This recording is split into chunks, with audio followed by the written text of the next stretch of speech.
Bayangkan seorang wanita datang membawa kotak kecil berisi kue kesukaan suaminya. Niatnya sederhana, ingin memberi kejutan kecil di hari yang ia anggap istimewa.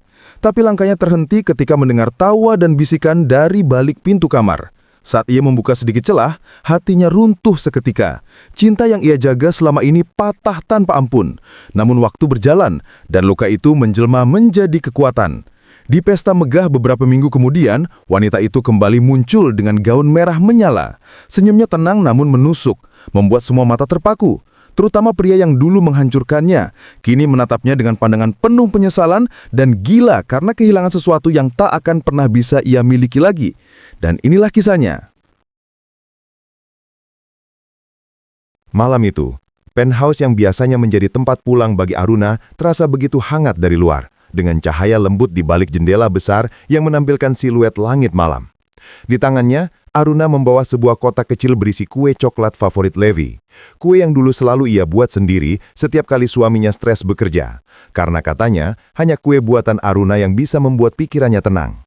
Ia tersenyum kecil sambil menatap kotak itu, membayangkan Levi akan terkejut melihatnya pulang lebih awal dari perjalanan bisnis. Ia ingin memperbaiki segalanya, karena beberapa minggu terakhir, Levi tampak semakin dingin, jarang bicara, dan sering pergi dengan alasan pekerjaan. Aruna menekan lift menuju lantai tertinggi, hatinya berdebar campur rindu. Tapi begitu pintu penthouse terbuka, langkahnya terhenti. Sepatu pria berserakan di lantai dekat pintu kamar. Suara samar dari dalam menggema. Tawa lembut seorang perempuan bercampur dengan suara Levi yang rendah dan akrab, tapi kini terdengar asing. Aruna menatap kue di tangannya, jari-jarinya mulai bergetar. Ia melangkah pelan, setiap langkah seperti menembus udara berat. Ia tidak ingin percaya, tapi hatinya sudah tahu. Ia mendorong pintu kamar sedikit, dan dunia berhenti. Di depan matanya, Levi berdiri dekat tempat tidur. Tubuhnya membelakangi pintu, tangannya memeluk seorang perempuan muda berambut hitam yang masih mengenakan kemeja putih Levi. Mereka berdua tertawa kecil, saling berbisik hal yang dulu hanya Aruna dengar. Kotak kue di tangan Aruna terlepas, jatuh ke lantai, isinya hancur berantakan. Suara kotak itu membuat Levi menoleh. Wajahnya berubah pucat, seolah darah menghilang dari tubuhnya. Aruna! Suaranya tercekak.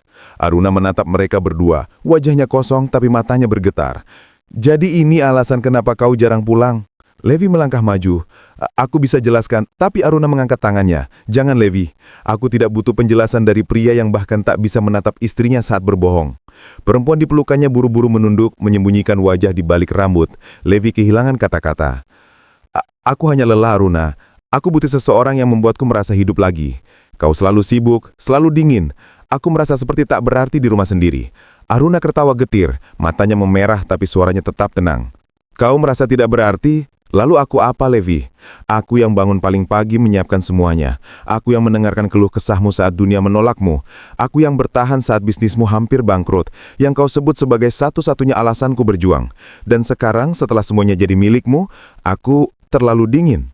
Levi menunduk tak bisa membaras. Kau berubah, katanya lirih. Aku butuh pasangan yang bisa mengimbangi aku sekarang. Aruna menatapnya lama, lalu menggeleng pelan. Tidak, Levi. Kau hanya butuh seseorang yang mau tunduk padamu. Aku bukan itu. Tapi kau benar, aku memang berubah. Aku jadi wanita yang terlalu kuat untuk pria sepertimu. Ia berbalik, menatap kue yang hancur di lantai, lalu berjalan keluar tanpa menoleh lagi, meninggalkan Levi yang berdiri di antara keheningan dan bau pengkhianatan. Hari-hari berikutnya, Aruna tak muncul di kantor maupun rumah. Dunia bisnis berbisik tentang perpisahan mereka. Sementara Levi mencoba menenangkan diri dengan perempuan barunya, tapi ada sesuatu yang tak bisa ia sembunyikan. Ketika malam tiba, wajah Aruna selalu muncul di pikirannya. Ia mengingat senyum Aruna, caranya memanggil namanya dengan lembut, dan rasa nyaman yang kini terasa asing. Semakin ia mencoba menepis, semakin besar rasa kehilangan itu. Beberapa minggu berlalu dan malam pesta perusahaan datang, acara tahunan yang menjadi ajang kehormatan bagi Levi sebagai CEO muda paling berpengaruh. Ballroom besar itu penuh cahaya keemasan, tamu-tamu penting datang dengan busana mewah. Levi berdiri dengan percaya diri, mengenakan jas hitam, sementara di sampingnya, perempuan yang dulu ia pilih menggantikan Aruna berbalut gaun biru muda, tampak gugup karena tatapan para tamu yang samar-samar membandingkannya dengan mantan istri Levi. Musik lembut mengalun, semuanya tampak sempurna, sampai pintu ballroom terbuka. Langkah Hills terdengar jelas di lantai marmer. Semua kepala menoleh dan dunia seolah berhenti sejenak. Aruna muncul, berjalan anggun dengan gaun merah menyala yang membalut tubuhnya dengan sempurna, berpotongan rendah di punggung dan elegan di setiap langkah. Rambutnya disanggul rapi, lehernya dihiasi kalung berlian tipis, dan senyumnya tenang seperti wanita yang tak bisa lagi dijatuhkan. Levi terpaku, nafasnya tercekak. Ia bahkan lupa wanita di sampingnya. Aruna menatap sekeliling, menerima tatapan agum dan bisik-bisik para tamu, lalu dengan langkah anggun menghampiri meja direktur utama yang dulu sering ia temani Levi hadiri bersama. Ia tersenyum ramah, berbicara lembut, dan setiap orang tampak terbesona. Semua mata kini tertuju padanya, bukan pada Levi. Levi meneguk siampannya, tangannya bergetar. Ia tak pernah melihat Aruna seperti itu, indah, tenang, dan tak tersentuh.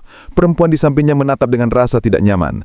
Levi, kenapa semua orang memandangnya? Levi tak menjawab, matanya terpaku pada Aruna. Ketika tatapan mereka akhirnya bertemu, Levi merasa seolah dunia berputar. Di sana dalam sorot mata Aruna, tak ada cinta, tak ada benci, tapi hanya kehampaan. Dan bagi Levi, itu jauh lebih menyakitkan. Ia mendekat, mencoba bersikap tenang. Aruna, kau luar biasa malam ini. Aruna menatapnya, bibirnya melangkung kecil. Ironis ya, dulu kau bilang aku tidak menarik. Sekarang kau bahkan tak bisa mengalihkan pandangan. Levi menelan ludah, mencari kata. Aku salah. Aku pikir aku butuh seseorang lain, tapi ternyata kau hanya butuh sesuatu yang baru. Sampai kau bosan. Potong Aruna dingin. Sayangnya kebaruan tidak sama dengan kebahagiaan Levi. Levi menatapnya putus asa. Aku minta maaf Aruna. Aku benar-benar menyesal. Aku bodoh. Aku kehilangan karena kesalahanku. Aruna menatapnya dalam diam. Tidak Levi, kau tidak kehilanganku karena kesalahan. Kau kehilanganku karena pilihan. Ia menatap perempuan di samping Levi, lalu kembali menatap Levi. Dan sekarang, kau harus hidup dengan itu. Ia tersenyum kecil, memutar tubuhnya, dan melangkah pergi meninggalkan Levi yang terdiam di antara keheningan. Sepanjang malam, ia hanya bisa menatap Aruna dari kejauhan, melihatnya bernari dengan salah satu direktur muda, tertawa lembut, tanpa sedikit pun menoleh ke arahnya. Levi merasa dadanya sesak. Ia ingin maju, ingin berteriak, tapi kakinya tak bisa bergerak.